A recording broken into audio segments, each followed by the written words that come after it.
Remembering Black Sunday, 80 years later the Dust Bowl's worst storm blotted out the sun and terrified the Great Plains' already struggling population. When wheat prices rose during World War I, homesteaders descended on the southern Great Plains and began plowing up the native grasses that had historically held the soil in place. Spurred on by land speculators, who outrageously claimed that Aaron follows the plow and that dust could be used as mulch to hold in moisture, they were at first able to reap big harvests. The good times continued throughout the wet years of the 1920s. But when the Great Depression hit, wheat prices collapsed. To make matters worse, it essentially stopped training in 1931, the beginning of a drought that would last for the rest of the decade. Suddenly, farms were going under, livestock were starving and enormous quantities of dried-out topsoil were being blown up into the air. According to one federal agency, which counted only the largest of these dust storms,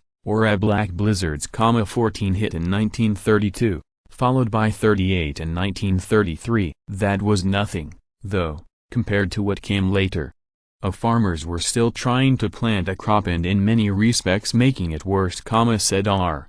Douglas Hurt, head of the history department at Purdue University, who has published more than 20 books on American agriculture. Although the northern Great Plains did not escape punishment, the worst effects came further south in Kansas, Colorado, New Mexico, Oklahoma and Texas. Residents there tried to protect themselves by rubbing Vaseline into their nostrils, wearing respiratory masks, sealing their windows and hanging wet sheets over their doorways, but the constant inhalation of harmful dust particles killed hundreds of people anyway and sickened thousands of others. The Black Sunday storm approaching Rolla, Kansas in 1934, which researchers now call the single worst drought year of the last millennium in North America. Temperatures soared, exceeding 100 degrees every day for weeks on much of the southern plains. Things really dried out, said Pamela Riney-Kierberg, a history professor at Iowa State University and the author of Rooted in Dust, Surviving Drought and Depression in Southwestern Kansas.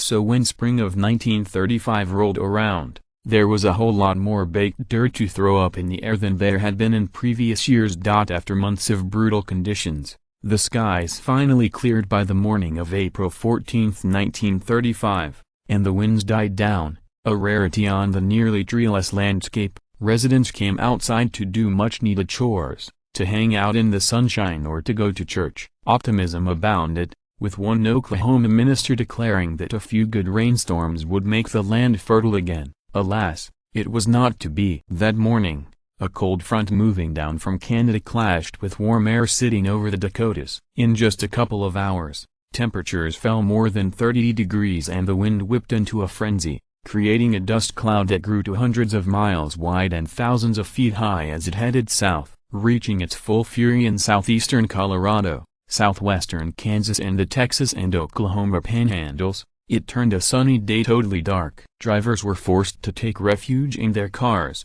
while other residents hunkered down in basements, barns, fire stations and tornado shelters, as well as under beds. Folksinger Woody Guthrie, then 22, who sat out the storm at his Pampa, Texas, home, recalled that you couldn't see your hand before your face. Inspired by proclamations from some of his companions that the end of the world was at hand, he composed a song titled "Oh So Long, It's Been Good to Know You." Guthrie would also write other tunes about Black Sunday, including a dust storm disaster. As the storm dragged on for hours, panic set in. One woman reportedly even contemplated killing her baby rather than have it face Armageddon. It's unclear whether anyone died, but among those injured was a man who went blind. Other people couldn't stop coughing. Birds, mice and jackrabbits fled for their lives. Many didn't make it. By all accounts it was the worst black blizzard of the Dust Bowl, lasting longer than the others and covering more ground. Later estimates placed the amount of displaced topsoil at 300,000 tons,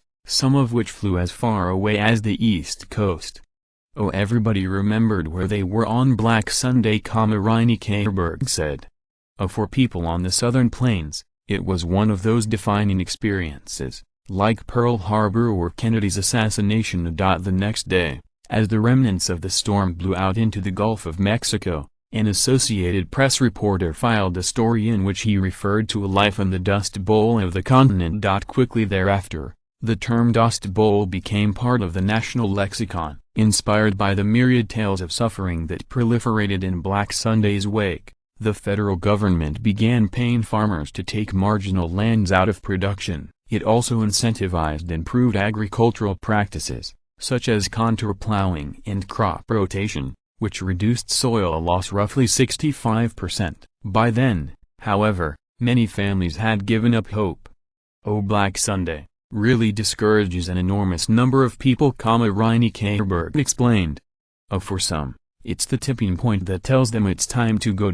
Overall, 1/4 to 1/3 of the most affected people are believed to have fled the southern plains during the 1930s. Since then, no large-scale black blizzards have returned to blight the region. Yet because intensive agriculture still predominates, some experts fear that Dust Bowl-like conditions could one day return.